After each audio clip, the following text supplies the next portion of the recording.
Bueno, lo primero de todo yo lo que quería era comentarles qué es eso de las neuronas espejo. Las neuronas espejo tampoco hace mucho tiempo, realmente fíjense, en el año 96 es cuando se descubrió y es cuando se dieron cuenta algo que, aunque realmente el descubrimiento científico, pues gracias a todos los avances de poder medir y poder ver la actividad cerebral, pero es algo que ya desde hace muchos años se hablaba, ¿no? Que es realmente que cómo aprendemos por imitación. Incluso luego vamos a ver algún ejemplo que seguramente digan, ay, claro, pues es verdad, nunca lo había pensado.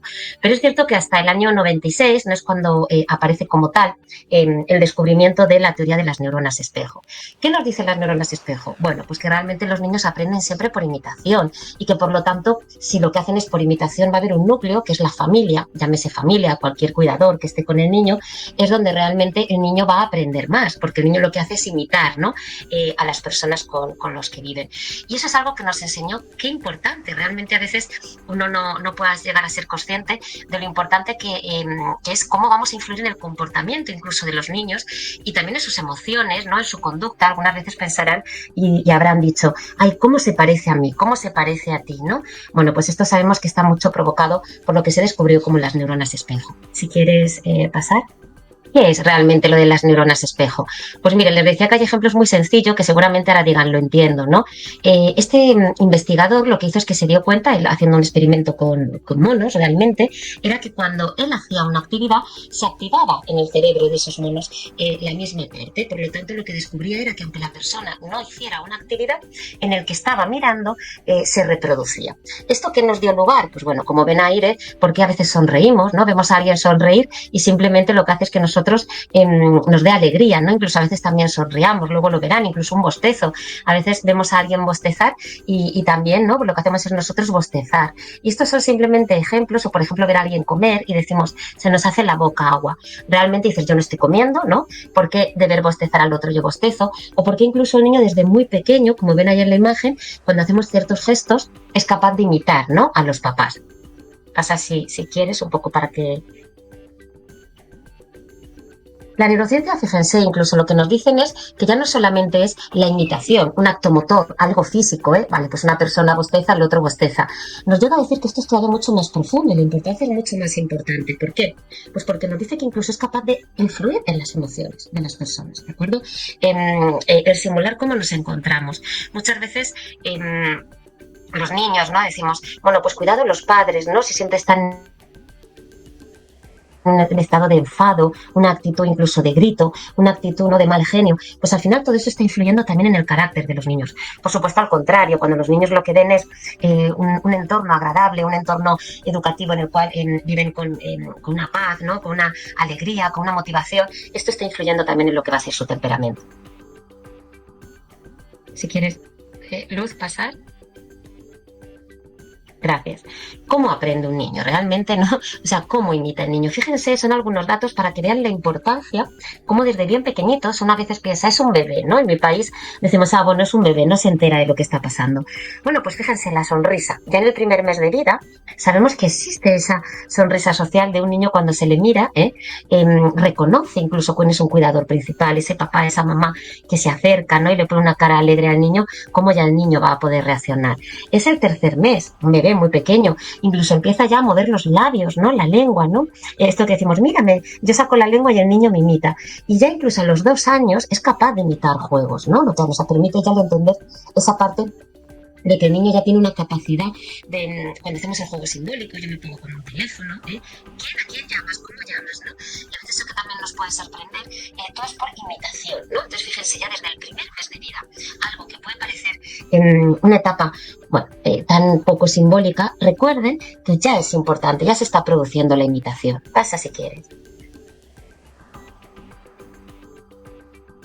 Incluso algo muy importante también, lo que os comentaba antes, es que no solamente la imitación va a ser buena pues para el tema emocional, que por supuesto es fundamental, sino que realmente es para la autonomía del niño. Cuando tenemos imitación, en lugar de hacer nosotros las cosas por los niños, ellos que van a tener un mayor aprendizaje, van a poder ser más autónomos. Muchas veces ese proteccionismo que tenemos las familias, ¿no? Los padres, de querer hacer las cosas por ellos, de querer protegerles, pues no es beneficioso. Lo que sabemos es que los niños, que si en cambio en la interacción, lo que hacemos es enseñarles a, venga, ya hazle tú. Un ejemplo que yo siempre cuento, el tema del lavado de los dientes, algo tan común y tan diario. Bueno, vamos a hacer un poco que los niños empiecen a imitarnos. ¿Por qué? Porque uno aprende con la práctica, lo vamos a ver más adelante. Hace falta imitar y hace falta práctica. Y si los niños no tienen un ejemplo a quien imitar, y lo segundo, poder practicar para que esa imitación se generalice, vamos a hacer que los chicos sean más dependientes, ¿de acuerdo? Por lo tanto, importante no solamente la imitación para poder dar mayor autonomía, sino que les demos así la oportunidad de practicar. Pasa si quieres, por favor. Les voy a mostrar un pequeño vídeo para que puedan entender de lo que estamos hablando.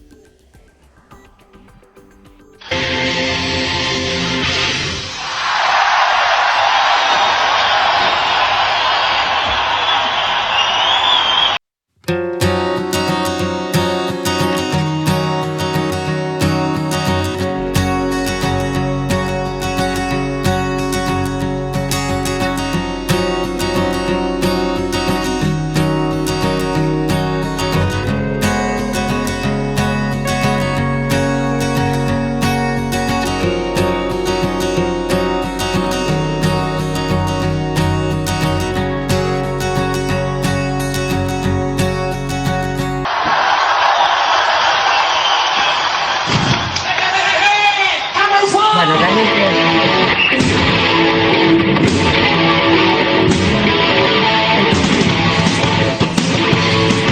si queréis pasarlo ya no, lo que ya es un ejemplo, ¿no? Para que puedan ver un poquito simplemente cómo un niño, ¿no? Tan pequeño, bueno, lo vemos a veces a los chicos cuando están viendo el televisor se ponen a imitar a los juegos, a veces para bueno, a veces para malo, pero ¿qué hace el niño? Algo que le gusta, algo que le motiva, algo que está viendo, imita, ¿no? El gesto que en ese caso estaba haciendo Freddie Mercury. ¿Qué sabemos? Miren qué importante es esto, la interacción entre los padres y los hijos. Cuando un padre, un niño a lo mejor tiene una discapacidad o cuando un niño tiene un tema, no hace falta que sea una discapacidad, una conducta que llamamos desafiante, un niño tiene una pataleta, una rabieta. ¿Qué pasa? Que si los padres realmente lo que sienten es ansiedad y no saben cómo responder, el niño cada vez es como que esto se va a producir mucho más. ¿Esto qué implica? Que los padres cada vez toman menos conciencia de ellos, los padres no se enfrentan muchas veces a ello, ¿no? Porque no saben qué hacer, le dan todo al niño, evitan que se produzca esa actitud.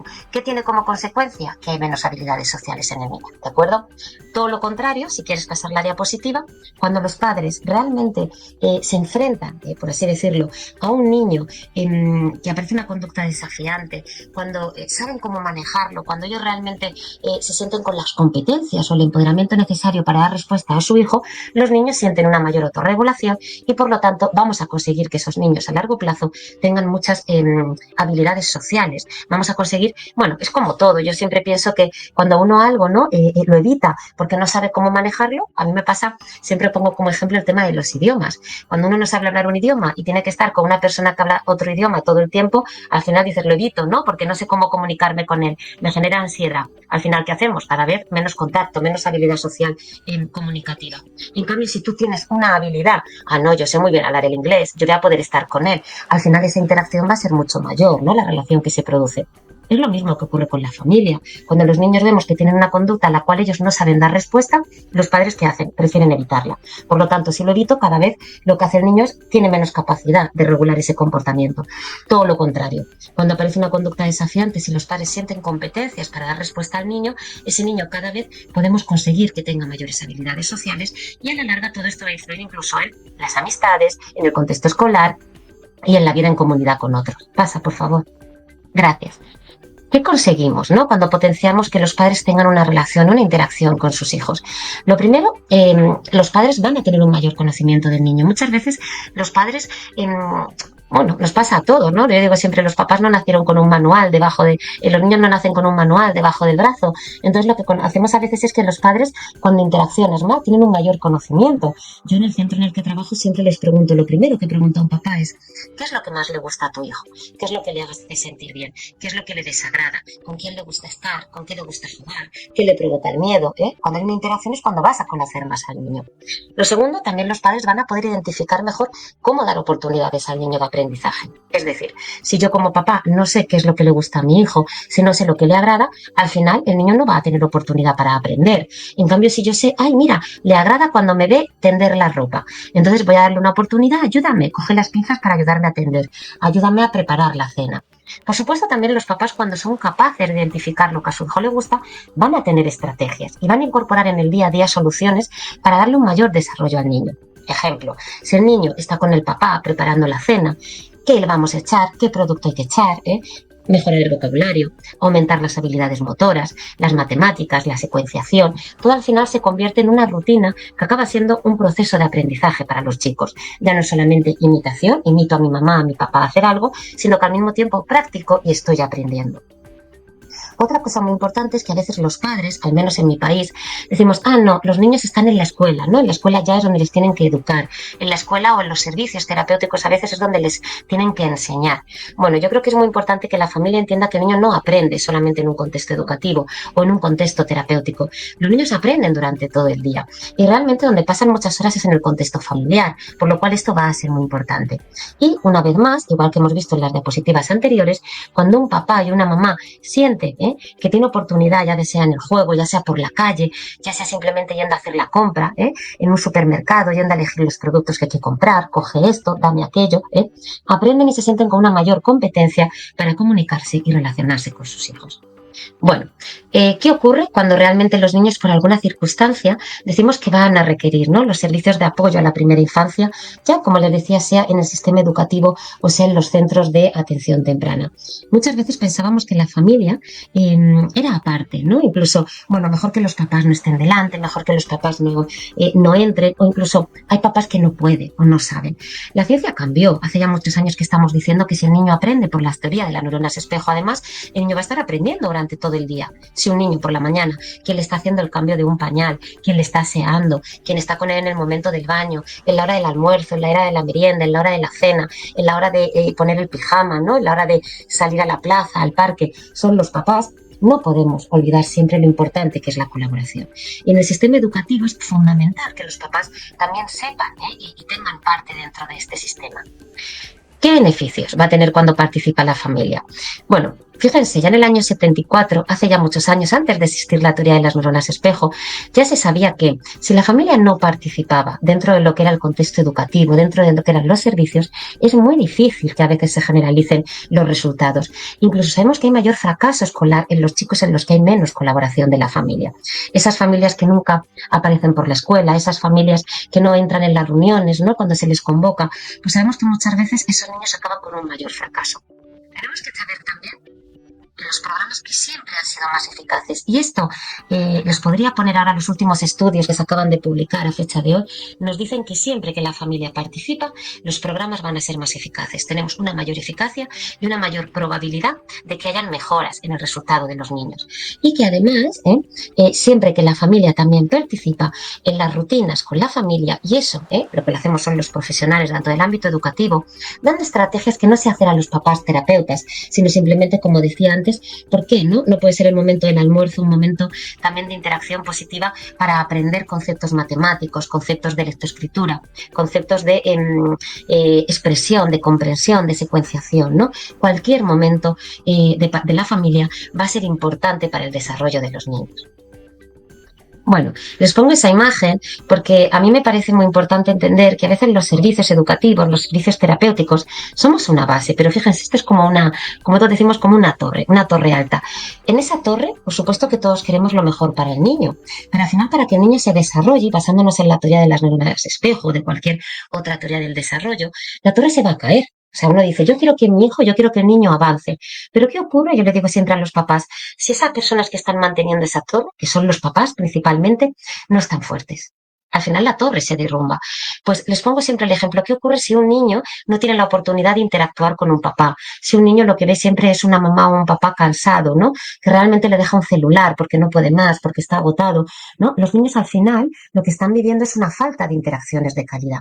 Es importante que intentemos muy bien lo que significa esta torre. Si un papá dice, yo siempre quiero lo mejor para mi hijo, es muy importante que el cuidador se cuide para poder dar respuesta a los niños. En mi país, que somos muy de tomar café, decimos siempre que no vamos a poder llenar la taza de café si la cafetera no está llena, ¿eh? Bueno, pues es un poco lo mismo, importantísimo para poder cuidar de los niños, para que nos vean en nuestro rostro, ¿no? Esa felicidad, esas interacciones de calidad. Es importante también que los cuidadores tengan la oportunidad de cuidarse. Miren, hay estudios como este que les pongo aquí de una manera muy simple de la importancia de la colaboración de las familias. Si un niño tiene una sesión al día, o incluso en el contexto educativo que pueda estar 3 o 4 horas, vaya jornada partida, mañana, tarde, etcétera, fíjense la diferencia cuando durante todo el día los papás tienen la oportunidad de ofrecer oportunidades a su hijo. Un ejemplo muy sencillo. Un niño que a lo mejor tiene 1 hora a la semana con un profesional o 4 horas con un docente al día, miren cómo se multiplica. Se multiplica por muchas más horas en el contexto escolar, perdón, en el contexto familiar. Miren al año las cantidad de horas que se pueden multiplicar. ¿Por qué? ¿Qué quieren decir estas pirámides? Bueno, lo que les comentaba con anterioridad. A veces los padres nos levantamos y ya vamos corriendo. Le cambio rápido el pañal, le aseo rápido porque no llegamos, le llevo corriendo a la escuela, ¿no? Le llevo en bracitos, o le llevo en el auto, vamos en el carro, vamos casi sin hablar con los niños, los dejamos en la escuela, los recogemos, ay, ahora tengo que poner la lavadora, ahora tengo que ir a hacer la compra, ahora tengo que planchar, ahora tengo que cocinar, y no prestamos horas de dedicación al niño. Hagan un cálculo matemático, es muy sencillo. ¿Cuántas horas realmente pasamos los cuidadores que no son del ámbito educativo con el niño? Muchísimas, incluso en el ámbito educativo también. Realmente es importante que demos valor a cualquier rutina como una oportunidad de aprendizaje. En esto, por ejemplo, los niños que tienen ceguera, es muy importante entenderlo. ¿Por qué? Pues porque un niño que no ve, la teoría de las neuronas espejo es muy sencillo de entender. Si yo no veo, piensen ahora mismo, ¿qué es, por ejemplo, hacer una omelette? ¿De dónde sale eso de hacer una omelette? ¿O cómo es el momento de comer? Cuando yo trabajo mucho con niños con ceguera y siempre les digo a los papás, piensen que si ustedes no vieran, el momento de comer es que me llevan una cuchara a la boca o algo de metal a la boca normalmente. Pero ¿de dónde viene esa cuchara? ¿De dónde viene ese producto? Los niños no tienen la oportunidad. En cambio, un niño que ve aprende a comer simplemente por imitación. Pero otros se dan cuenta de que hay un instrumento, sea una cuchara, un tenedor, que coge la comida de un plato, lo pincha y se lo lleva a la boca. Y yo que trabajo en una escuela infantil, te das cuenta como desde bien pequeñitos, practicando, ellos van aprendiendo a comer de manera independiente. Esto es lo que quiere decir la importancia de la participación de la familia. También es muy importante que los niños nos puedan observar. Algo que siempre les decimos a los papás es que los niños siempre que podemos mantengámoslos sentados, no tumbados. ¿Por qué? Pues porque piensen ustedes, cuando uno está tumbado mirando al cielo, se pierde mucha información. Otro de los ejemplos que yo les pongo a los papás es, intenten ver una película mirando al cielo, sin ver el televisor. Te pierdes información. A los niños les pasa exactamente igual. Un niño que está muchas horas tumbado, o que está sentadito en una posición que no tiene acceso a la información de lo que hace el papá, lo que hace la mamá, a ver el mundo, está perdiéndose mucha información. Pasa, por favor. ¿Y qué es, por lo tanto, no el trabajar con las familias de cara a lo que nos dice la teoría de las neuronas espejo? ¿O qué tendremos que entender? Lo primero es siempre que como profesionales, los que seamos profesionales y los que sean familias, entender la importancia de las interacciones del niño con los papás. Es el que haya una interacción de calidad. Yo siempre digo en mi país que no es lo mismo la cantidad que la calidad. Hay papás que a lo mejor están muchas horas con sus hijos, pero realmente no están con el niño, están con el celular hoy en día, o al niño, ¿no? Les dejan lo que les decía los celulares, son de cara a televisión. Lo importante es la calidad, el que le demos oportunidades. Es muy importante también que los papás tengan información y estrategias. Muchas veces, lo que comentaba antes, con las mejores de las intenciones, los papás somos protectores y hacemos las cosas por los hijos. Por eso, lo tercero que pone es que tiene que haber una asociación activa en la relación con el niño. ¿Qué quiere decir eso? Quiere decir que, para que vean un ejemplo, que el papá, en lugar de decirle al niño, imagínense, ¿quieres galletas? Le digamos, ¿qué quieres almorzar? Miren la diferencia, o desayunar para ustedes, En lugar de darle respuestas que sean muy cerradas, de sí o no, ¿qué has hecho en la escuela? ¿Has jugado? Sí. ¿Has estado con los amigos? Sí. ¿Has comido arroz? No. ¿Has comido frijoles? Sí. Al final, si se dan cuenta, de esta manera no estamos potenciando el lenguaje en el niño. En cambio, miren la diferencia. ¿Con quién has jugado en la escuela? ¿Qué has comido hoy? ¿Y qué has hecho en la hora del patio? Siempre ayuda a potenciar mucho más la comunicación de los niños. Es curioso que a veces conozco a papás que dicen, es que mi hijo habla muy poco, comenta muy poco, pero cuando te das cuenta, el papá totalmente le está preguntando siempre preguntas cerradas de sí o de no. Y por lo tanto, fundamental, ¿eh? Hay que ayudar a los papás a que le den participación activa a sus hijos. Y lo último, fundamental, no se trata de que los papás tengan que tener materiales extraordinarios para potenciar la interacción. Cualquier cosa que uno tenga en casa, ¿eh? Tampoco hace falta juegos sofisticados, ni tampoco hace falta tecnología. Hoy en día simplemente, como les comentaba antes, saliendo por el patio con los niños a una plaza, qué hay ahí, de qué color es, mira el perrito, cómo es el perrito, nos puede permitir el dar oportunidades de aprendizaje. En cambio, pasa si quieres la diapositiva. Sabemos que lo que no podemos hacer con los papás es darles materiales con los que tienen ellos que jugar, porque si no los tienen, muchas veces en el ámbito educativo, desde el ámbito terapéutico, pensamos que los papás tienen que hacer como terapia en casa, marcamos pautas. Deberías, la frase debería que pongo ahí, lo que deberías hacer, bueno, esto es muy importante, evitarlo siempre, incluso no dar por hecho que los papás tienen algo en casa, ni siquiera dar por hecho que hay un momento idílico. Mira, les voy a contar una cosa que a mí me pasó una vez. En mi país hay costumbre de dar el baño a los niños por la noche. Cada país tiene una costumbre. Y yo siempre decía a los papás, ay, un momento muy bueno, ¿no? Para estar con el niño jugando, para tener una oportunidad, pues, de la agüita, cómo está el agüita, vamos a hacer pompitas, vamos a lavarnos la cabecita, dónde está el ombliguito, etcétera. Es el momento del baño por la noche. Y yo siempre ponía esa coletilla, por la noche. Recuerdo un papá de un país de Centroamérica que él me dijo, Marga, yo ya el baño se lo doy por la mañana. ¿Eso es malo? ¿Eso está mal? ¿No? Sin querer, yo le he dado una pauta a esos papás que por supuesto que no era malo hacerlo por la mañana. Es más, hay papás que a lo mejor para ellos el momento del baño no es idílico. Lo importante es no, no decirle a los padres lo que deben de hacer, porque si no al final se convierte en algunos papás me dicen, es que hasta mi cara, el que le pongo al niño, demuestro que estoy haciendo como un deber, una tarea para casa. Lo importante es a los papás preguntarle qué le gusta a tu niño y qué te gusta a ti, qué momento es el que te gusta disfrutar con tus hijos. Pasa, por favor. Bueno, pues por lo tanto, ¿qué es lo importante, no? Sobre todo lo que les estaba comentando ahora. Siempre que estén trabajando con familias, o si son familias las que nos están escuchando, es importante el preguntarnos qué es lo que le gusta al niño. ¿En qué contexto estamos nosotros y qué tenemos nosotros en nuestro contexto? Y sobre todo también como papás, ¿cómo nos vinculamos a ellos? Hoy en día estamos en una sociedad muy culturalmente diversa y si algo también hemos aprendido es que cada familia tiene una manera de relacionarse, tiene unas costumbres, tiene unos hábitos. Y la cultura es algo que pesa mucho en cada uno de nosotros, ¿eh? Es algo que pasa de generaciones en generaciones y es importante tenerlo en cuenta. ¿Qué tendríamos que hacer los profesionales siempre, ¿no? Preguntarnos, ¿qué está pasando? ¿Qué se está haciendo en casa? Y si algo no funciona, cuando damos estrategias a los papás y queremos potenciar todo el tema de las neuronas espejo y queremos que realmente tenga sentido, lo que hay que hacer es preguntarnos es ¿por qué los papás no están interaccionando con sus niños? El ejemplo que les he puesto antes del baño, ¿no? Imagínense que la mamá me dice, pues yo no baño al niño o yo no juego durante la hora del baño. Bueno, ¿por qué? ¿No? ¿Por qué los papás no lo hacen? No demos nunca por hecho que a lo mejor un papá no quiere o que no sabe. Es mucho más importante el preguntarnos el por qué no pueden o por qué no lo están haciendo. Y seguramente comprendamos que a lo mejor aquello que a mí me parecía como un momento bueno de interacción, un momento donde un niño puede aprender, donde un niño puede imitar, a lo mejor para esa familia no lo es. Pasa, por favor. Bueno, ¿todo esto para qué? ¿Qué quieren saber los papás? Realmente de lo que se trata, la frase que hoy en día, o la palabra que yo creo que usamos mucho, es el tema del empoderamiento, ¿no? El que los papás se sientan con competencias o con la capacidad para dar respuesta a sus hijos.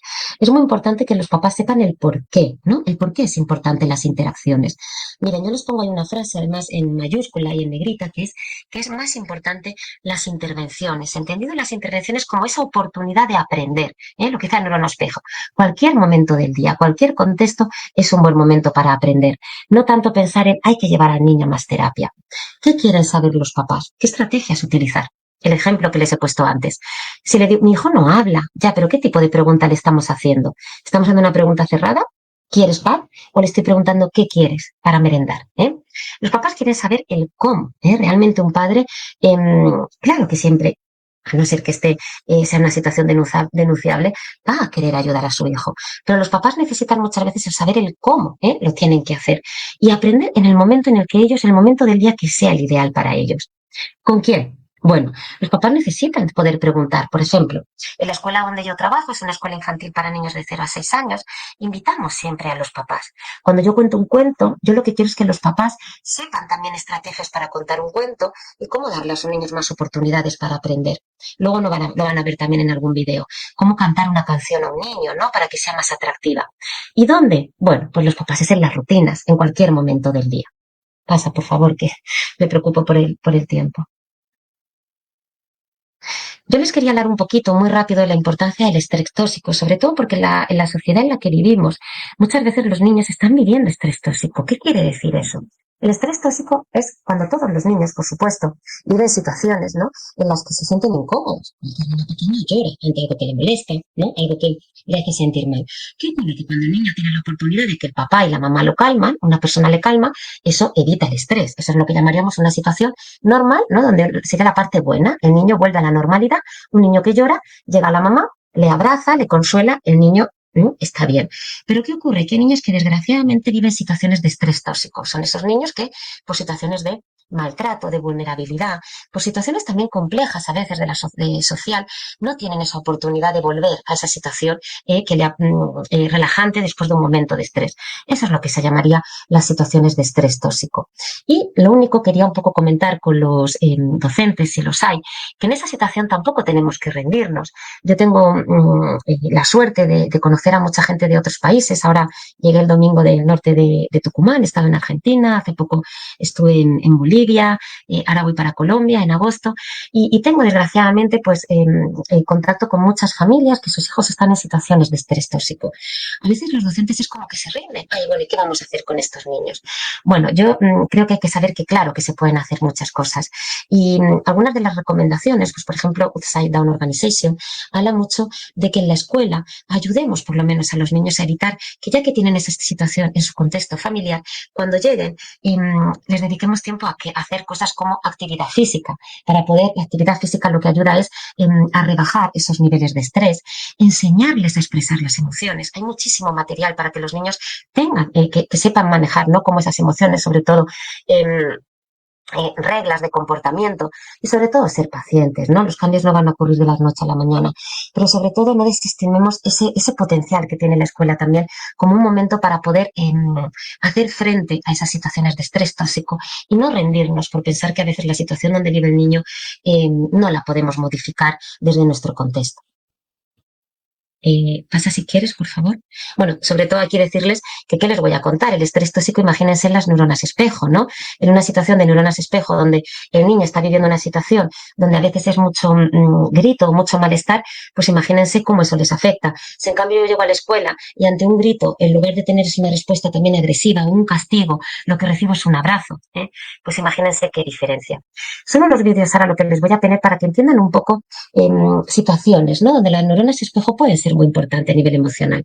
Miren, en el primer vídeo lo que vamos a ver es un niño donde sin querer se ha provocado que en casa a la madre se le haga terapeuta. Es decir, hay que hacer este juego porque en la escuela me han dicho que es bueno hacer este juego, incluso me pongo nervioso cuando no lo haces. Y miren lo que ocurre. Dale cuando quieras, por favor.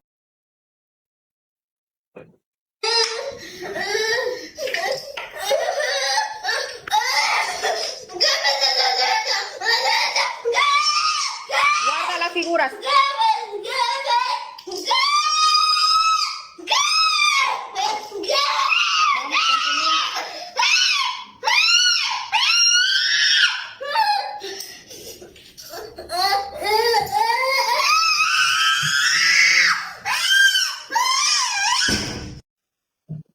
Bueno, esto siempre digo que lo primero de todo cuando los padres me graban un vídeo es de agradecer porque uno graba siempre lo que mejor sabe hacer, pero ahí para mí realmente la dificultad no está en la madre que había entendido, bueno, un juego que puede ser muy común, a veces en un contexto escolar, en un entorno educativo, la madre piensa tiene que hacerlo, como sea, pero ¿qué estamos viendo ahí? No hay para nada el tema que decíamos de las neuronas espejo, que diferente si te sientas con él a hacerlo, si incluso ve una alegría, ve como que es una actividad que a ti también como mamá te apetece hacer, compartir juntos. El niño, ¿cómo lo está viviendo? Al final, como una situación desagradable.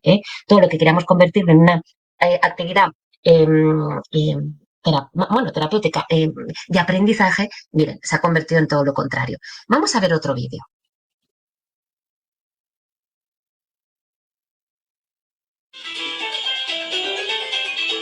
¿Dónde está la H, Dunia? ¿Dónde está la H? La K. Ah, ya. La P. No, esa es B. T. T. Sexo en la ciudad.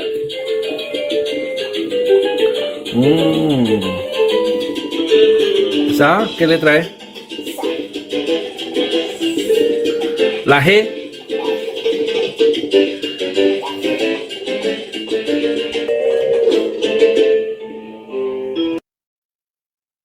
Bueno, en este vídeo, por supuesto que una situación mucho más relajada, pero bueno, pues a lo mismo que les comentaba ahí. El papá al final, ¿qué está haciendo? Simplemente que el niño reconozca las letras, ¿no? No está viendo una interacción, muy bien, qué bien, ¿no?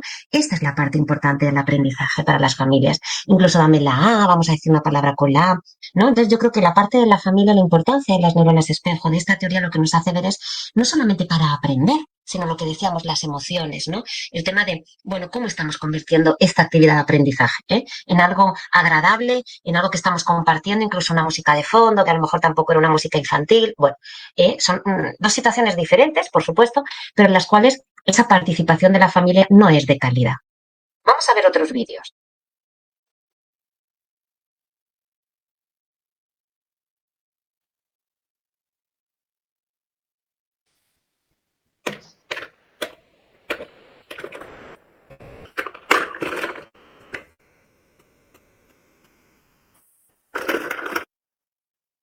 Bueno, igual, ¿no? La mamá con toda su buena intención había entendido que era colocar las fichas, pero cuidado, ¿por qué? Porque vemos a lo mismo, no es que no lo hayan escuchado, alguno pensará no tenía sonido, no hay ni siquiera una comunicación, incluso se dan cuenta cuando la niña ya está aburrida, porque claro, al final, eso qué poco atractivo tiene, ¿no? Me tengas ahí sentada atada casi para que no me mueva.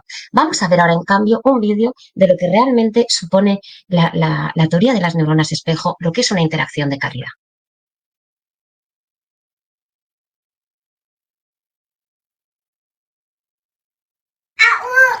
Llano. Cuchillito. Tenedor. Salero. Azucarero. Batidora. Oye, soy una taza. Una tetera. Una cuchara. Y un cucharón. Un plato hondo, un plato llano, un cuchillito y un tenedor. Soy un salero, azucarera, la batidora y una Jeffers. ¡Bien! ¡Chácalo, cinco! ¡Chácalo, cinco! Bueno, a mí este vídeo me encanta porque creo que refleja todo lo que estamos hablando, ¿no? Desde lo que es la imitación, la mamá cómo le da la oportunidad a la niña, ¿no? Para que pueda responder, le da todo el tiempo necesario hasta que ella responde, tiene esa paciencia, están enfrente, ¿no? Hay una comunicación, como cuando acaba la refuerza, choca. Bueno, creo que siempre dicen que una imagen vale más que 1000 palabras. No sé si estos vídeos les ha podido servir un poco de referencia, pero principalmente a mí lo que quería que se quedara más que la teoría de las neuronas espejo, que al final las teorías uno parece que es algo más abstracto, más científico, se puede trasladar en la práctica diaria con algo tan sencillo como los ejemplos que acaban de ver. Lo importante es que como papás tengamos interacciones de calidad, que se llama, con nuestros hijos, que las cosas no las hagamos a veces de una manera mecánica, simplemente por el hecho de cuidar, ¿no? De ese cuidado básico, que sepamos lo importante y cómo influye en el desarrollo de un niño. La oportunidad de imitar al otro en sus emociones y la oportunidad que tenemos que darles para que puedan practicar. Y bueno, pues si quieres, ya solamente también por niña tengo, lo que me queda es agradecer su atención y nada, y quedo disponible por si tienen alguna pregunta. Muchas gracias.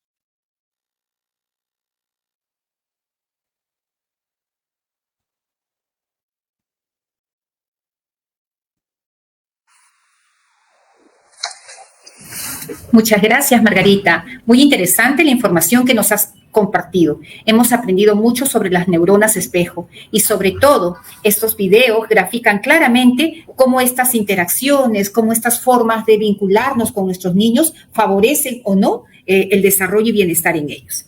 Bien, continuando con este espacio, quiero invitar a Paola Cepillo. Paola es educadora con especialidad en discapacidad intelectual y trastornos del espectro autista. Cuenta con más de 28 años de experiencia en diversos ámbitos educativos, incluyendo la gestión pública y privada. Es una profesional que investiga constantemente y busca innovar desde su formación en neurociencias y educación. Cuenta con experiencia en diseñar e implementar propuestas pedagógicas y de gestión para la atención a estudiantes con discapacidad. Actualmente es especialista pedagógica de la Dirección de Educación Básica Especial. Enseguida, Paola nos presentará la ponencia Las familias como protagonista del aprendizaje. Ella nos explicará el rol que cumplen los padres de familia en el aprendizaje de los hijos y la importancia de su colaboración en la escuela para que el aprendizaje se lleve a cabo de una manera más eficiente, más cercana. Todo ello en el marco del enfoque centrado en las familias, así como en el desarrollo de competencias parentales a través de diversas estrategias que se emplean en la modalidad de educación básica especial. Recordemos que la familia es la institución con la que tenemos el primer contacto al conocimiento y la encargada de prepararnos para un buen desenvolvimiento en la sociedad. Queremos hijos estables emocionalmente y para ello se requiere una buena comunicación y el acompañamiento de padres amables, cercanos. Todo ello ayudará en el desarrollo de las habilidades necesarias para la vida. De esta manera le vamos a dar la bienvenida a nuestra compañera Paola. Bienvenida, Paola.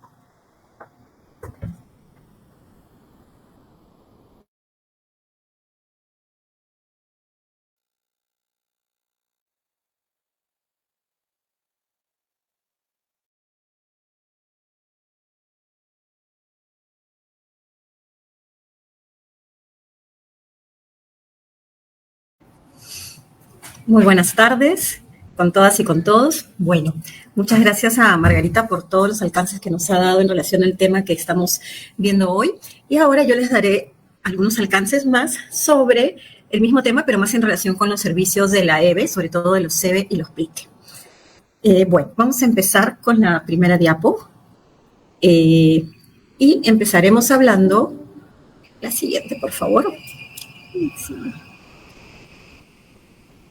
Ok, ya, bueno, acá no. Vamos a hablar, no avanza, no avanza.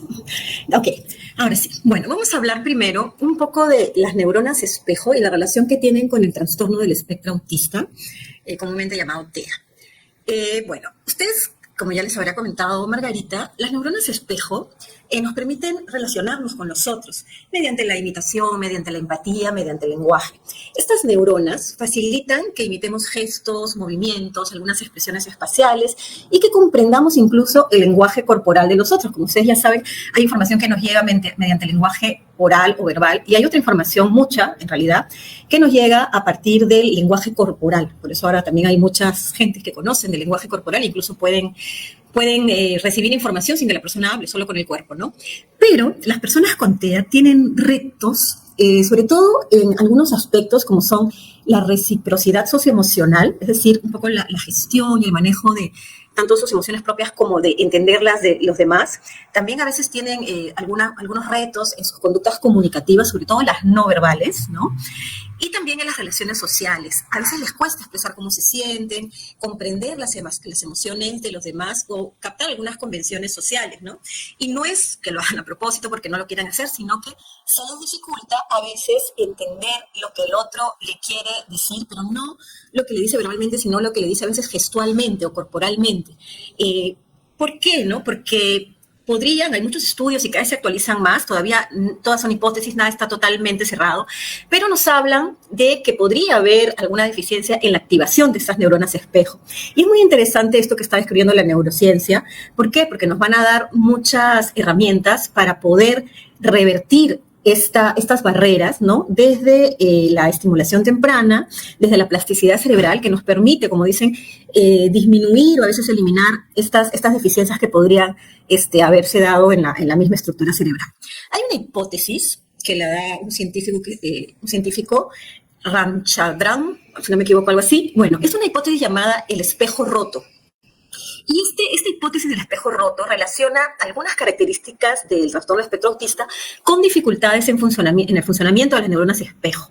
En realidad, lo más específico a lo que se ha llegado hasta ahora, porque siguen los estudios, es que las personas con TEA tienen como una respuesta típica en sus neuronas espejo, o sea, en la conexión de estas neuronas espejo con otras neuronas que regulan la cognición social. Parece que ahí estaría alguna de las dificultades. Y pareciera ser que si esto se puede estimular cuando el niño es muy pequeño y hay una ventana de oportunidad que le da la plasticidad cerebral, podríamos estar hablando de disminuir esas dificultades que se tienen con respecto a todas las funciones que realizan las neuronas espejo. Vayamos a la siguiente. Bueno, pero también nos dice la neurociencia que se ha encontrado una relación muy interesante entre estas neuronas espejo y la música.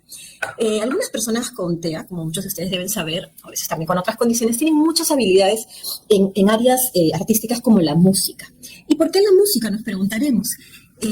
Se sabe también que las neuronas espejo tienen un rol muy importante en la habilidad musical, es decir, las personas hábiles para lo musical tienen desarrolladas sus neuronas espejo. ¿Por qué? Porque en el procesamiento de la música hay como una interacción entre estas neuronas espejos y el sistema límbico. No sé si algunos de ustedes recuerdan que hemos hablado ya del sistema límbico, que es como el sistema emocional, está en el centro del cerebro y está la amígdala y otros elementos que permiten que las personas gestionen sus emociones, ¿no? Tiene que ver con todo el sistema emocional y también le permite al cerebro entender patrones musicales. Entonces, las personas con TEA suelen tener mucho interés en patrones abstractos y repetitivos. Veremos que a veces suelen repetir ciertas acciones que los calman, ¿no? A veces tienen intereses restringidos en ciertas acciones o en ciertos objetos, ¿no? Y pueden pasar mucho tiempo repitiendo, de repente es un movimiento de un objeto, hacer círculos, ¿no? Son movimientos abstractos y repetitivos, pero que son también muy característicos de las notas musicales, porque la música se caracteriza por repetir patrones que, como son predecibles, son más familiares y cómodos.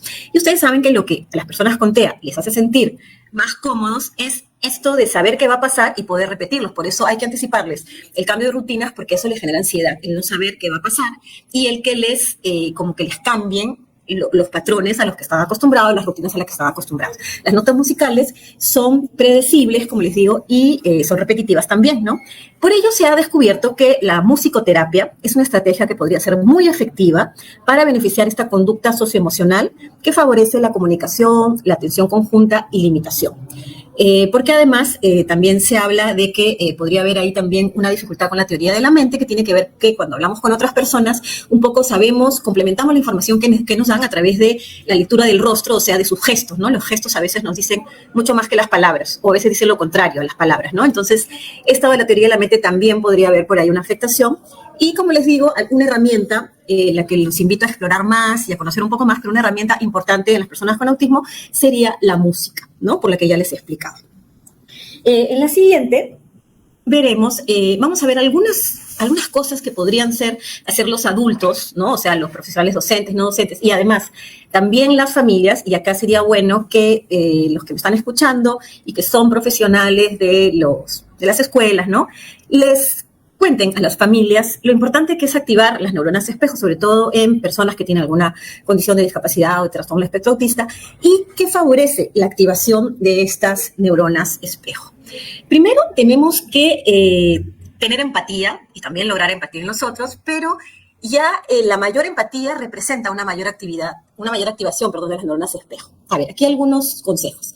Primero, es necesario que todos los docentes, que todos los adultos que se relacionan con, ¿no?, estudiantes, ya sea con TEA, sin TEA, en general, con niños o con adolescentes, se conozcan a sí mismos, porque para comprender a otro hay que comprenderse primero uno mismo. Si uno no es capaz de identificar, gestionar, comunicar, ¿no?, sus propias emociones, tampoco va a poder interpretar las ajenas, ¿no? Entonces, hay ahí primero hacer un trabajo de conocerse uno mismo, sobre todo a nivel emocional.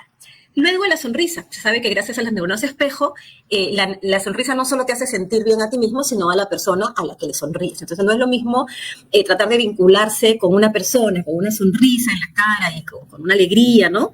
Que seriamente o con gestos muy ajenos, ¿no? Que no dan esta sensación de empatía. Es importante, y sobre todo en los chicos con TEA, tratar de mirarlos a los ojos, porque la conexión visual facilita que las neuronas espejo hagan su trabajo y va a favorecer esta comunicación empática y verdadera. Sabemos nosotros por instinto que cuando no nos miran a los ojos, en general una persona, ¿no? Sin TEA, de repente decimos algo esconde, algo oculta, porque no nos mira a los ojos. Y es que es importante la mirada para hacer esta conexión, ¿no? Esta conexión visual, pero también esta conexión emocional que hace que uno diga, no, me miró a los ojos y me habló, es decir, hizo ese clic conmigo, ¿no? Hay que practicar la escucha activa. Escuchar no solo es recibir la información que me da el otro. Cuando escuchen a un estudiante, ¿no? Y en general, y tal vez a uno que tenga una condición de discapacidad, hay que hacerlo de manera activa para activar esas neuronas espejo y para conectar con sus emociones y pensamientos. Porque no es lo mismo simplemente que me hablen y yo por ahí, bueno, escuché, pero si no lo miré, si no me vinculé, si no conecté con las emociones, va a ser difícil que genere ese vínculo importante para lograr finalmente aprendizajes y que las neuronas espejo se activen. Hay una técnica que se llama actúa en espejo, el reflejo automático, ¿no? Que consiste en imitar, obviamente, muy sutilmente los gestos de quien hable, porque eso le va a indicar que estamos atentos y en sintonía con sus sentimientos, y esto va a favorecer la empatía y la conexión emocional. A mí, les cuento, me ha pasado a veces de querer hablar con chicos que no tienen mucho lenguaje, ¿no? Y que se comunican por gestos. Hace un tiempo estuve en Moquegua y me acuerdo que quería comunicarme con un estudiante de un CEBE y él con sus gestos me quería decir si había ido en avión, ¿no? Y me hacía como así con su mano, imitando un poco al avión. Y yo le contestaba un poco con el mismo gesto y le decía, sí, me vine en avión y después en auto, y hacía el gesto como del auto. Y le decía, he venido de lejos para verte a ti. Entonces, con gestos le trataba de transmitir cómo había sido mi viaje y sé que me entendía porque sonreía, se ponía contento, ¿no? Daba sus saltitos y repetía los gestos como diciendo, sí, te entiendo que has venido en tu avión y en tu auto hasta acá, ¿no? Y parece mentira, pero ese espejo, me sonríe, le sonrío, me hace un gesto, a veces ayuda a esta conexión emocional que va más allá de lo verbal, ¿no? Otra vez nos comentan, usen la música, porque al escuchar música se activan áreas cerebrales encargadas de la imitación y la empatía. Y recuerden que muchos de los estudiantes que están, bueno, en este caso en los servicios CEBE, a veces tienen sus rasgos o ya declarado el TEA, o tienen algunos rasgos de trastorno del espectro autista, y la música va a ser fundamental porque va a ayudar a crear estos lazos sociales que permiten transmitir sentimientos. Y a veces no necesitamos mucho hablar, sino simplemente a veces escuchar una melodía, una canción o ponerla para tranquilizarlos, para generar cierta alegría o lo contrario, ¿no? De repente melancolía, pero la música es el arte en general, pero la música en específico tiene una relación que un poco ya les expliqué con las neuronas espejo y con la empatía, con el tema del sistema límbico, importante en el trabajo con los estudiantes. Y por último nos hablan de los perros. Han encontrado que hay animales sociales, entre ellos los perros, los delfines, incluso hablan de los elefantes, que les han encontrado neuronas espejo. Y por ello es que ahora vemos que los perritos casi a veces parecen humanos en el sentido de que son capaces a veces de comprender el estado de ánimo de su amo, ¿no? De su cuidador, y establecen un fuerte vínculo afectivo. Yo últimamente, cómo las personas que tienen animales se comunican con ellos y el animal cómo responde, a veces sonríe, se pone triste, entiende, yo siempre digo, ya parecen humanos, o sea, no, ¿cómo ha avanzado esto? Y podría ser, los últimos descubrimientos hablan de que tienen neuronas espejo y que por ello son capaces de diferenciar estados de ánimo y hacer estos vínculos tan especiales que a veces se hacen. Pero, ojo, si ustedes ven esos perritos que responden de alguna manera, se puede decir hasta emocionalmente, es porque también los dueños, ¿no? Las personas que los cuidan son muy empáticos, ¿no? Son muy querendones, o sea, se ve ese vínculo que hay que establecer también, como les digo, con los estudiantes, sobre todo con los estudiantes que enfrentan barreras para el aprendizaje, porque ahí tenemos que activar aún más sus neuronas de espejo, nuestras neuronas de espejo, porque, y ahí es siempre importante recordar, más es lo que van a aprender imitándonos que escuchándonos. O sea, acá la imitación, el dar un modelo adecuado para que lo imiten, porque, ojo, se imita lo bueno y también lo malo, va a ser clave para el proceso de aprendizaje. No se gasten tanto con las palabras, más bien hagan con ellos las acciones para que ellos los imiten y ojo con la coherencia, ¿no? Porque podemos decir una cosa y el cuerpo decir otra. Y lo que va a quedar en el chico es lo que hacemos, no tanto lo que decimos, y eso es bien importante que siempre lo tomen en cuenta. Y vamos a hablar ahora de algo ya más específico de los servicios de EVE, que es el enfoque centrado en la familia. Nosotros desde los servicios de EVE tenemos este enfoque, que no es una estrategia ni un método, sino es una filosofía en general, por la cual los profesionales, ¿no?, pueden ayudar a las familias a desarrollar sus puntos fuertes y a incrementar su sentido de competencia. Entonces, no se trata de decirle a la familia qué hacer, porque finalmente no se trata de solo como capacitar teóricamente a la familia para que entienda, ¿no?, que la discapacidad o qué sé yo, sino de acompañarla, de empoderarla, de acompañarla emocionalmente. Sabemos que para algunas familias no es fácil que sus hijos enfrenten barreras, ¿no?, para el aprendizaje, y es importante acompañarla desde el respeto, la escucha, desde considerar la opinión que ellos tienen, y no solo desde darles recetas o indicaciones y decirles haz esto, haz el otro, como decía Margarita, ¿no? Esto de acompañar a las familias desde el respeto, desde la escucha, ¿no?, te debes centrar en potenciar sus fortalezas, pero no, como les digo, en darles solamente una información o una lista de tareas e indicaciones, ¿no?, que deben repetir en casa, sino primero escucharlas, ¿no?, ver qué puntos fuertes tienen esas familias y qué áreas tienen por mejorar, ¿no? También que les quede claro que las opiniones y las decisiones de esta familia serán escuchadas, porque finalmente la última palabra con respecto a sus hijos la tienen los responsables, que son los padres, ¿no?, o a veces otro adulto cuidador. Y la idea es actuar como un equipo, actuar efectivamente y poner en conjunto los objetivos. Tal vez la familia diga una cosa, él se ve otra, pero hay que negociar y hay que poner puntos en común y objetivos en común para actuar como un equipo, todos del mismo lado, porque si empiezan los enfrentamientos, ahí no llegamos a ninguna parte. Entonces, recuerden siempre, acompañamiento, contención emocional importantísima, potenciar fortalezas, empoderar. No hay familias mejores ni peores, simplemente hay diversidad de familias y los profesionales que apoyan a estas familias deben reconocer y respetar las diferencias, que son de todo tipo, ¿no? Culturales, sociales, de costumbres, de todo en general, ¿no? Y lo importante es no juzgar, no decir esto está bien o mal, simplemente vamos a ver fortalezas primero, como siempre lo decimos, y después áreas que podemos mejorar, que podemos empoderar a la familia, y esto también empezar por fortalezas, sobre todo de los integrantes, decirles, mire, papá, mamá, hermano, ustedes están haciendo muy bien esto y vamos a mejorar en esto otro. Con nosotros ya tenemos cierta experiencia y vamos a ir aumentando cada vez sus capacidades y lograr que las familias se empoderen y que sobre todo se vayan sintiendo cada vez mejor, porque sabemos que no es fácil, como les digo, que algún familiar, ¿no?, enfrente barreras para el aprendizaje o tenga una condición de discapacidad, y es importante, como les digo, acompañar desde el respeto y sin juzgar. Vayamos entonces con la siguiente. Este enfoque centrado en la familia tiene que tener, acá se murió un poco la diapo, tiene que tener en cuenta ciertas premisas. La colaboración entre familias y profesionales. Es colaboración. No es que yo soy profesional y sé más y le digo a la familia qué hacer. Desde ahí no llegamos a nada. Puede ser que como profesionales tengamos más teoría, tengamos algo más de experiencia. Sin embargo, las familias tienen mucho que aportar y que opinar, y sobre todo son las que conocen más al estudiante y van a finalmente acompañarlos toda la vida, ¿no? Bueno, en el mejor de los casos toda la vida. Y hay que colaborar con ellos, no hay que ponerse por encima, por debajo, simplemente de una manera, como dice, una relación horizontal, ¿no? Donde ambas partes formen un equipo y aporten desde cada lado, ¿no?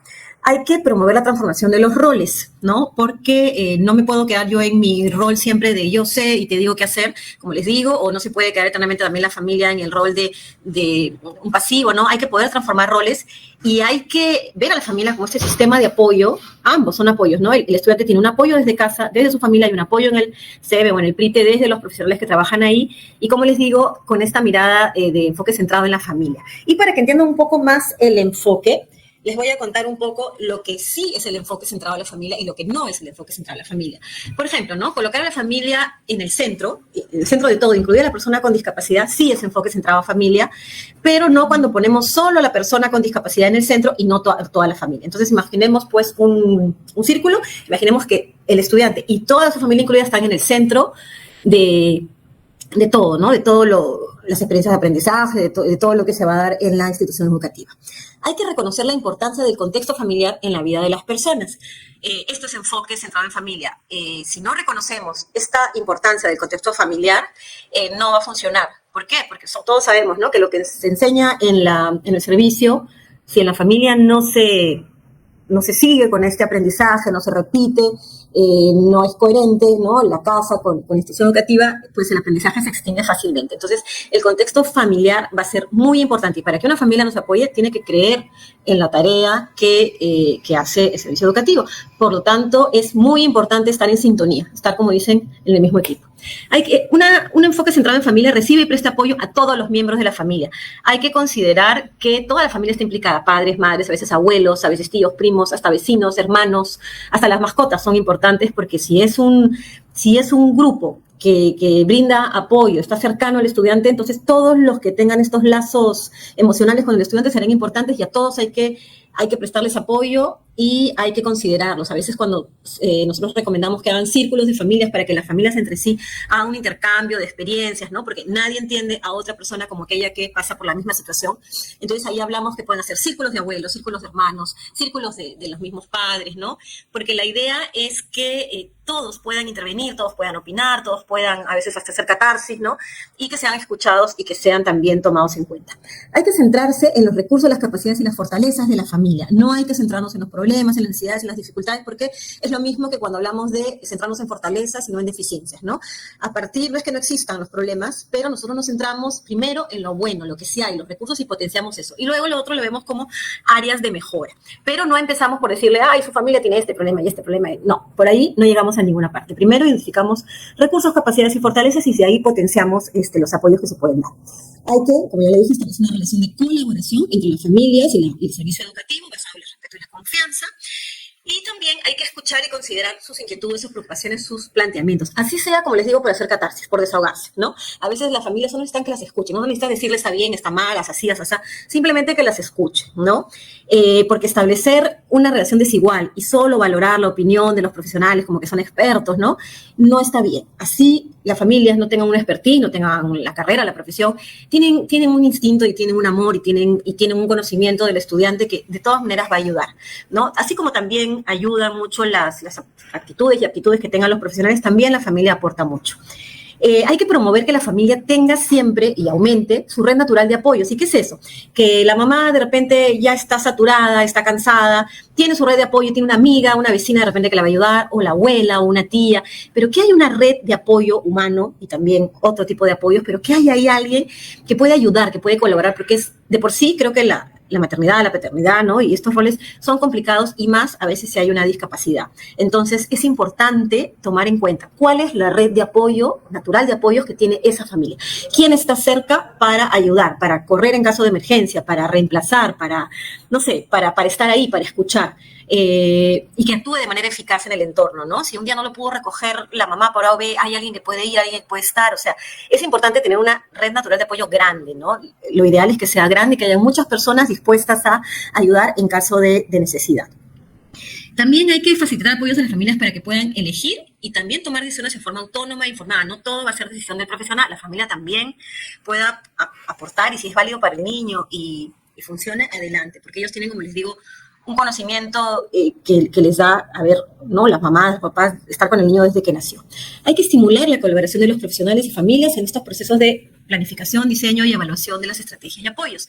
No todo es, como les digo, decirles qué hacer, sino también preguntar qué opinan ustedes de, vamos a hacer un paseo, las mamás pueden dar de repente ideas, dónde creen que puede ser mejor, dónde se van a sentir más cómodos, ¿no?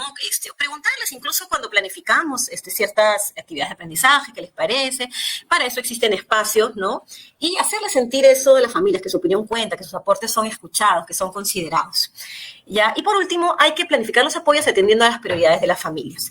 Si los profesionales no apelan a la opinión, a la colaboración de las familias, va a ser difícil empoderarlas, va a ser difícil darles esa seguridad de que ellos también están involucrados en el proceso de enseñanza-aprendizaje, y va a sentir como ninguneados, ¿no? Como que a mí acá nadie me pide mi opinión porque, bueno, no soy importante. Sin embargo, es importante dar ese mensaje de que la familia cuenta, la familia importa, y la familia, sobre todo, tiene que dar su opinión en el proceso de desarrollo de sus hijos. También vamos a hablar de las competencias parentales. Desde la DEBE, nosotros tenemos espacios para lo que son las talleres con las familias, y lo que nosotros sugerimos es que no se dé información teórica ni esas cosas, sino que se desarrollen competencias parentales. ¿Y qué son esas competencias parentales? Nosotros manejamos 4 competencias parentales que vamos a ver en la siguiente diapo, pero estas son como capacidades prácticas que madres, padres u otros familiares o adultos referentes, que pueden ser a veces la abuelita, como les digo, un tío, un hermano, ¿no? Tienen para cuidar, proteger y educar a sus hijos o familiares, asegurándoles un desarrollo suficientemente sano. Sabemos que hay competencias que las familias ya tienen, ya traen consigo culturalmente, ¿no? Y otras que se pueden fortalecer y que estas competencias parentales van a favorecer una crianza positiva, van a favorecer un desarrollo integral y un bienestar mayor para los niños y los adolescentes, porque si estas familias un poco actúan desde prácticas que ya están comprobadas, que funcionan en el tema de crianza, será más fácil acertar, como les digo, en esta misma crianza. La parentalidad, que siempre está influenciada, por la cultura, parte también de contextos o historias de cada mamá, papá, familia cuidadora. O sea, esos papás, esas mamás, esas familias tienen una historia propia de infancia, marcada por ciertas experiencias, por una cultura, por un contexto, y es importante a la hora de trabajar competencias parentales revisar, ¿no?, estas influencias para, en toda manera, repetir las que son buenas y mejorar las que de repente pueden mejorarse todo para el bienestar del estudiante.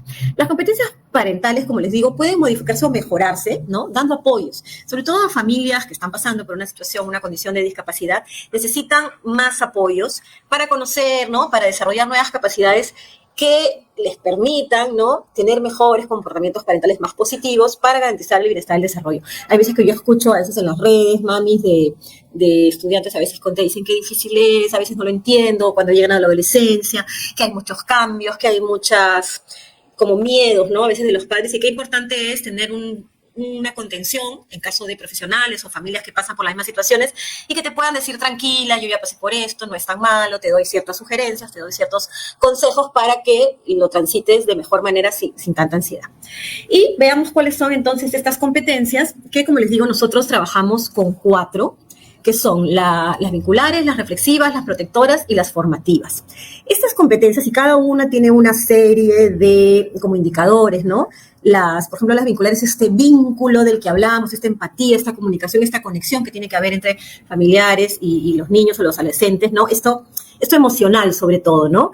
Las formativas que colaboran con la crianza, con los aprendizajes, que van enseñando, ¿no?, con la ayuda de las neuronas espejo, van enseñando y favoreciendo el desarrollo integral en todo sentido. Las protectoras, que son las que nos permiten cuidar, proteger al niño de peligros, de cualquier situación. Y las reflexivas, que les permiten a las familias reflexionar acerca de aquello de cómo están llevando a cabo su parentalidad, ¿no?, y esta crianza a sus hijos. Estas competencias parentales, tenerlas, practicarlas, benefician mucho el desarrollo integral de sus estudiantes porque moldean relaciones, apegos, aprendizajes. Se habla de la importancia del apego seguro, del apego estable, de ese apego que no es ansioso, que no es evitativo, ¿no?, sino que es esa seguridad del niño, que su familia está ahí emocionalmente para contenerlo, ¿no?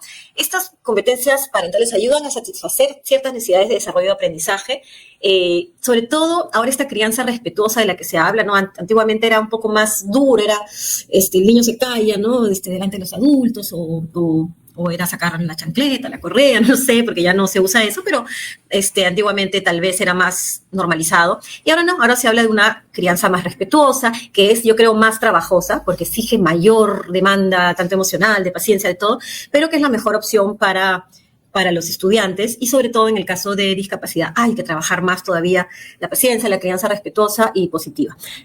Estas competencias ayudan a las familias a desarrollar nuevas formas de relacionarse con sus hijos, ¿no?, tomar decisiones y generar nuevas estrategias, porque a veces hacen falta más herramientas para qué hacer en caso, ¿no?, de berrinches, de desbordes, estudiantes que tienen a veces dificultades, y a veces las familias dicen, ¿qué hago? No sé qué hacer, ya no puedo más. Te dicen así, no, estoy desbordada. Entonces, trabajar estas competencias parentales les dan muchas más estrategias, más herramientas, más recursos para enfrentar ciertas situaciones que pueden ser bastante retadoras. Y por último, estas competencias fortalecen la autoestima, la autonomía y la seguridad del estudiante y facilitan su adaptación a diversos entornos.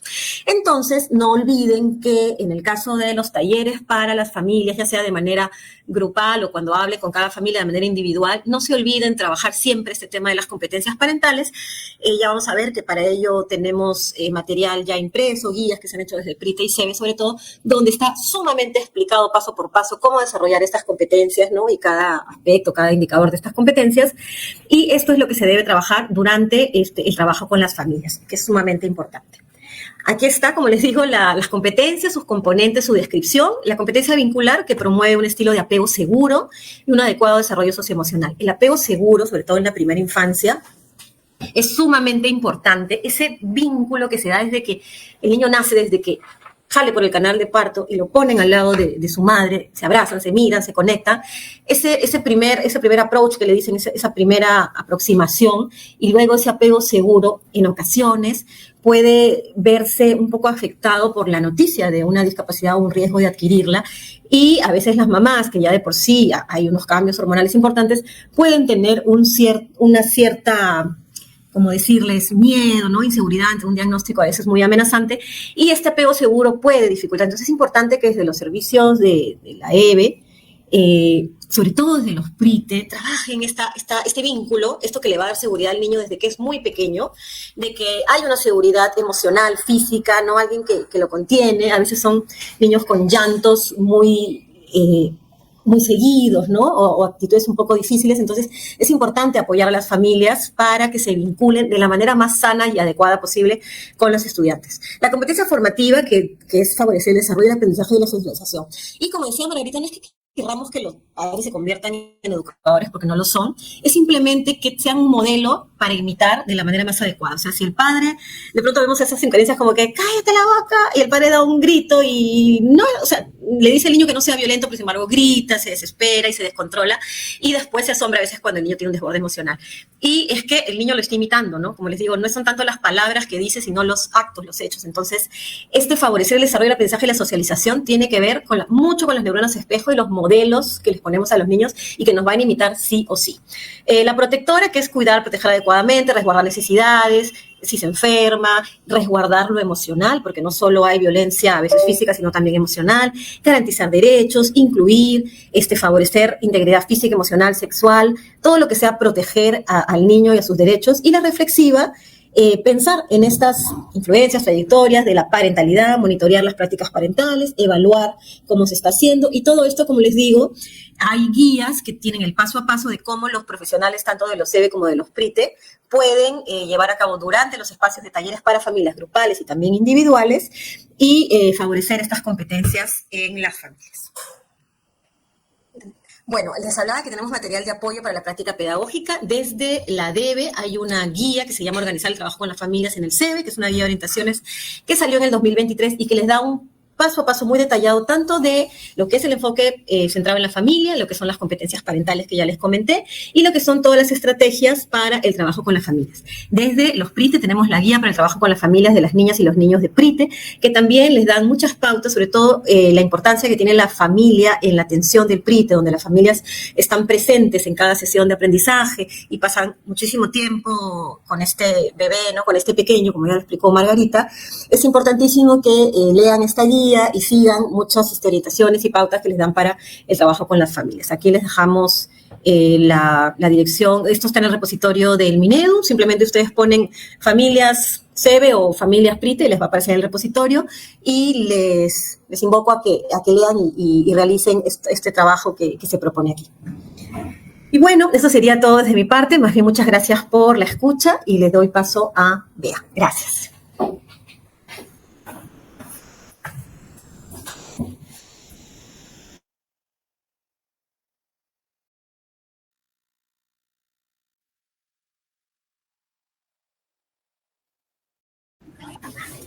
Muy bien, muchas gracias, Paola, por lo compartido esta tarde. Realmente te iba escuchando e iba pensando, ¿no?, en que qué importante son las neuronas espejo. Y como padres de familia, como educadores, como todos los que estamos aquí esta tarde, ¿no? Recuerden, no es lo que yo digo, es lo que yo hago. Es la mejor manera de enseñar, ¿sí? Y ya hemos llegado al espacio final, al espacio de qué aprendimos hoy. Nos acercamos a este espacio ya de fin, de cierre del webinar, y por ello queremos compartir con ustedes ideas relevantes desde todo lo que hemos ido abordando esta tarde. Nuevamente reiteramos el agradecimiento por la presencia y por la ilustración que nos ha dado Margarita, ¿no?, con todos estos conceptos, ¿no? Y vamos a invitar, ¿no?, a nuestra compañera especialista también de la Dirección de Educación Básica Especial, Luz Geldres, quien nos va a hacer un resumen de las ideas fuerza de todo lo que se ha venido abordando esta tarde. Bienvenida, Luz.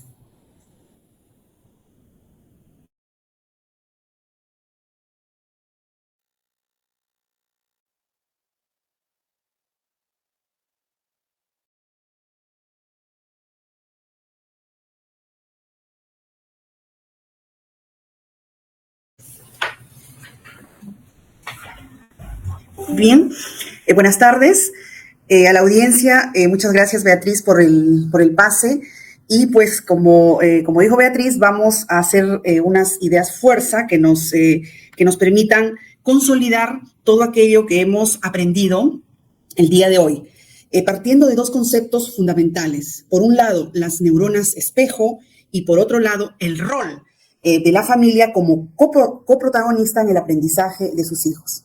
En principio, como ya nos ha explicado tan didácticamente Margarita y también Paola, las neuronas espejo son un descubrimiento reciente que no data, pues, data de hace poco tiempo, y realmente este descubrimiento fue una revolución en el campo de la neurociencia, y las investigaciones que se han venido dando en el transcurso de estos últimos años, pues han determinado su importancia que tiene en el proceso de aprendizaje y también y fundamentalmente en el estilo de crianza, en la formación que los niños tienen desde el hogar.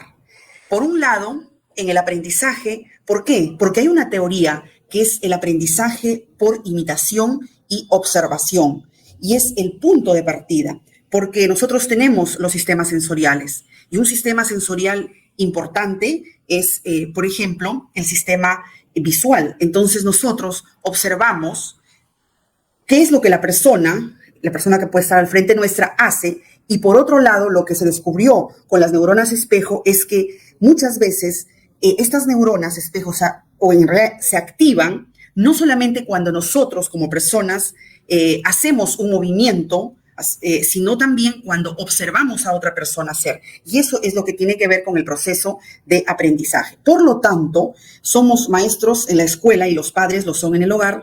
Es así que debemos tener muchísimo cuidado, como ya lo dijeron antes Margarita, Paola y también lo recalcó Beatriz, con lo que hacemos, porque son esas acciones que los niños observan y van a imitar. Sin embargo, también recalco que es importante tener cuidado con lo que decimos, porque el lenguaje también se imita. Ese enriquecimiento, por ejemplo, del lenguaje, del léxico, tiene que ver mucho con la forma como nos expresamos en el hogar y también en la escuela. Recordemos que el cerebro del niño es como una esponja, ¿no? Y una esponja absorbe todo.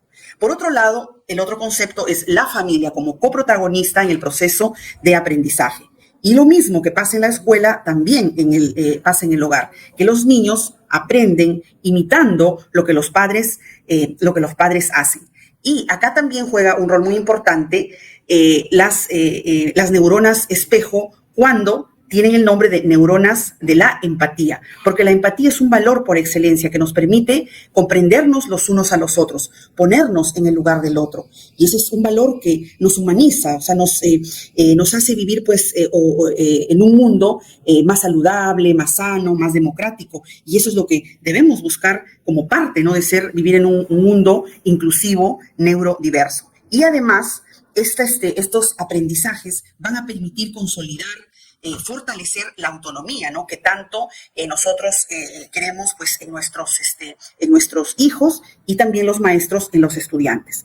Y para fortalecer ese trabajo de la familia, lo que se requiere es que las familias, los padres, desarrollen estas competencias parentales que nos ha explicado Paola, ¿no? Porque el espacio de la familia se convierte, ¿no?, en ese entorno donde se promueven los valores, donde se desarrollan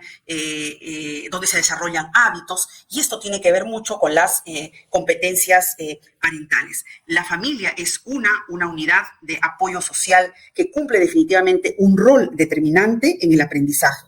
Por lo tanto, podemos decir, ¿no?, y concluir que la familia y la escuela son socios estratégicos, porque ambos tienen que orientarse e ir bajo los mismos objetivos para lograr el desarrollo integral del niño, del adolescente. Y finalmente, algo muy importante, lo que nos habló Paola, fue la relación estrecha que hay entre las neuronas espejo y el trastorno del espectro autista, que también son investigaciones recientes, y lo que se está determinando es que en las personas con el trastorno del espectro autista hay un desarrollo o un funcionamiento atípico de las neuronas espejo, y por ello es que las personas, ¿no?, que tienen ese trastorno tienen dificultad tanto en el proceso de la interacción como la comunicación. Y en este sentido, el rol tanto de la escuela como de la